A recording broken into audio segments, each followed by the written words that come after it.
ఉన్నా, చెప్పండి. అమరావతిలో అసలు వర్షం పడలేదని చెప్పండి. అమరావతిలో అసలు నీళ్ళు నిలవలేదని చెప్పండి. ఛాలెంజ్ చేసి చెప్తున్నా. అమరావతి అనేది ఒక సముద్రంలాగా తయారైంది మొన్న కురిసినటువంటి వర్షాల వల్ల. నేను ఇక్కడ ఒక విషయాన్ని కూడా నేను ప్రస్తావన చేస్తాను. కొండవీటి వాగు. ఈ కొండవీటి వాగు అనేది పైనుంచి వస్తుంది. కొండవీటి ప్రాంతం నుంచి ఎక్కడైతే కొండలు ఉన్నాయో కోనలు ఉన్నాయో అక్కడ పడినటువంటి వర్షం అంతా కూడా గుంటూరు అమరావతి రోడ్డును క్రాస్ చేసుకొని ఇక్కడ కొండవీటి వాగులాగా వస్తుంది. వంకలన్నీ కలిసి వాగులు అవుతాయి. ఆ వాగు పొంగి పొర్లుతుంది, వచ్చి కృష్ణానదిలో కలుస్తుంది. అంతే కదా. అక్కడ మీరు లిఫ్ట్ పెట్టారు. శభాష్. లిఫ్ట్ పెట్టినప్పుడు ఏం చెప్పారు మీరు? నారా చంద్రబాబు నాయుడు గారు లిఫ్ట్ని 222 కోట్లు వెచ్చించి లిఫ్ట్ పెట్టారు. లిఫ్ట్ పెట్టినప్పుడు ఏం చెప్పారో తెలుసు కదా మీ అందరికీ, ఒకసారి చూసుకోండి. శాశ్వత పరిష్కారం, రాజధాని అమరావతికి ఇక ముప్పే ఉండదు, శాశ్వతమైన పరిష్కారం, నీళ్ళు ఎత్తి తోడేస్తున్నాం.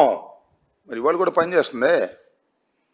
లిఫ్ట్ తోడుతున్నారు, తగ్గవే నీళ్లు. ఎందుకు? ఈరోజు కూడా సవాలు చేసి చెప్తున్నా. కొంతమంది మంత్రులు మాట్లాడుతున్నారు కదా అమరావతి మీద దుష్ప్రచారం చేస్తున్నారని.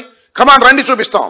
సవాలు చేసి చెప్తున్నా, ఇవాళ కూడా ఇంతలోతు నీళ్లు ఉన్నాయి. పత్తి చేలన్నీ మునిగిపోయినాయి. ఇది వాస్తవం. ఎందుకు ఇలా జరుగుతుందనేది అది వేరే అంశం.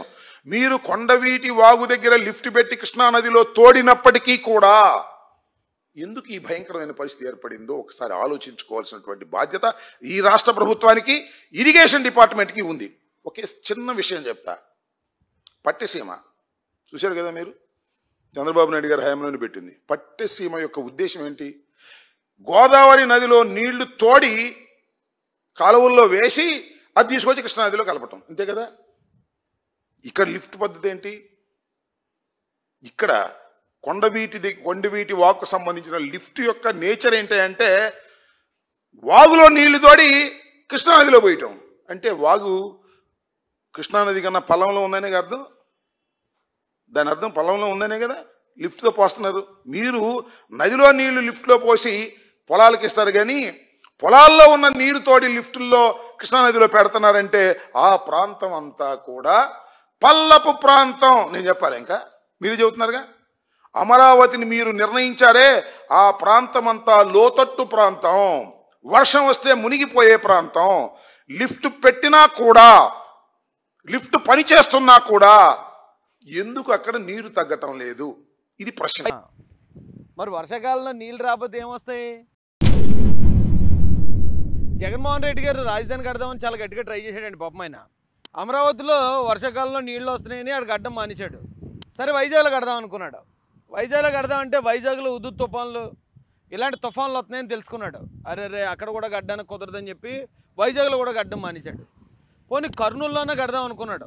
కర్నూలులో కడదామంటే కర్నూలులో ఎండలు ఎక్కువ ఉన్నాయి, అందుకని కర్నూలును కూడా వదిలేశాడు. విజయవాడ కూడా ఎండలు ఎక్కువ, అందుకని పాపం జగన్మోహన్ రెడ్డి గారు ఆలోచించి బాగా హైదరాబాద్నే మన రాజధానిగా చేద్దాం, కేసీఆర్ ఎలాగా మనకు తెలిసినాడు కదా అని హైదరాబాద్ని రాజధాని చేయని ప్రయత్నించాడట. అయితే హైదరాబాద్లో కూడా చిన్న వర్షం వస్తే మునిగిపోతుంది, అది కూడా అంటే పొలం మన వాటర్ వచ్చేస్తుంది. అప్పుడు జగన్మోహన్ రెడ్డి గారు మరొక ఆలోచన చేసి సరే చెన్నైలో పెడదాం అనుకున్నాడట. చెన్నైలో పెడదామని ఆలోచించినప్పుడు చెన్నైలో ఇంకా సునామీ వచ్చింది. అరే చెన్నైలో సునామీ వచ్చేస్తుంది, అక్కడ కూడా కుదరదని బెంగళూరు అడిగితే బెంగళూరు కూడా ఎండలు ఎక్కువ. ఇక దుబాయ్లో పెడదామని ట్రై చేశాడట. దుబాయ్లో కూడా బేపచ్చమైన ఎండలు ఉండటం చూసి చివరికి అమెరికాని లాస్ట్ ప్రయత్నం అమెరికాని చేసేటట్టండి. అమెరికాలో 6 నెలలు మంచు ఉంటుంది, ఆ మంచులో కూరుకుపోయి జనాలు చచ్చిపోతారని తెలుసుకున్నాడట. అందుకని ఇదంతా ఎక్కడ పెట్టాలా అని ఆయన తీక్షణంగా ఆలోచిస్తూ ఆయన ఇంట్లోకి ఎంటర్ అవుతున్నప్పుడు సరిగ్గా తాడేపల్లి ప్యాలెస్లోకి ఎంటర్ అయిన తర్వాత ఆయన బెడ్రూమ్లోకి ఎంటర్ అయ్యాక అప్పుడు వచ్చిందంటే ఆయనకు ఒక ఐడియా. అరే ఇక్కడ అమరావతిలో అయితే వర్షానికి నీళ్ళు వస్తున్నాయి, ఆ కర్నూలులో అయితే ఎండలకి చెమటలు పడుతున్నాయి, వైజాగ్లో అయితే తుఫాన్లు వస్తున్నాయి, సరిగ్గా ఈ తాడేపల్లి ప్యాలెస్లో ఉన్న ఈ రూమ్ అయితే అన్నిటికీ పర్ఫెక్ట్గా ఉంది, దీన్ని చక్కగా ఏసీ కావాల్సినంత పెట్టుకోవచ్చు, ఇక్కడికి వర్షం నీళ్ళు రావు, చెమట కూడా పట్టదు, కాబట్టి ఇదే బెటర్ అని చెప్పి తాడేపల్లి ప్యాలెస్లో ఉన్న ఆయన రూమ్నే రాజధాని చేసాడు ఆయన. నవ్వకంటే సీరియస్ మ్యాటర్ ఇది. తెలియక మన అందరం ఏమనుకున్నాం, పాపం ఆయన కట్టలేకపోతున్నాడు అనుకున్నాం. అయితే ఇప్పుడు ఆయన ప్రయత్నంలో ఉన్నాడట.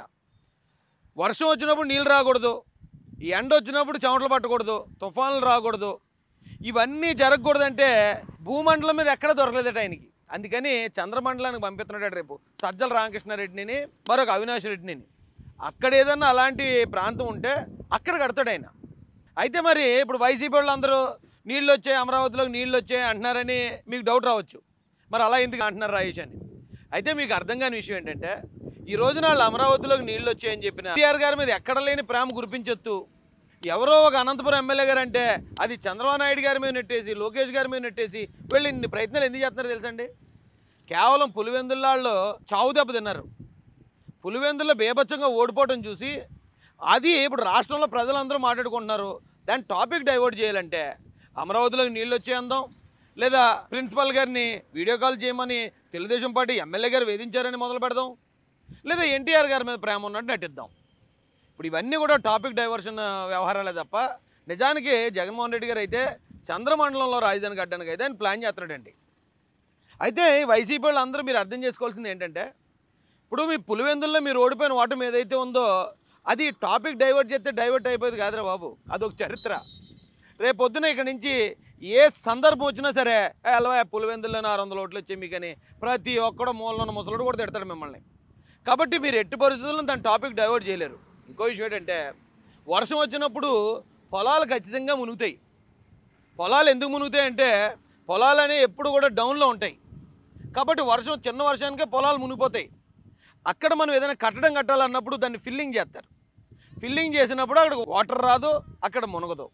ఈ చిన్న లాజిక్ కూడా మీకు అర్థం కాక ఇది అమరావతిలోకి వరద వచ్చింది లేదా వాటర్ వచ్చేసింది, అమరావతి భూముల్లోకి వాటర్ వచ్చిందంటే మరి రైతులు ఇచ్చిన భూముల్లోకి వర్షం వచ్చినప్పుడు వాటరే వస్తుంది.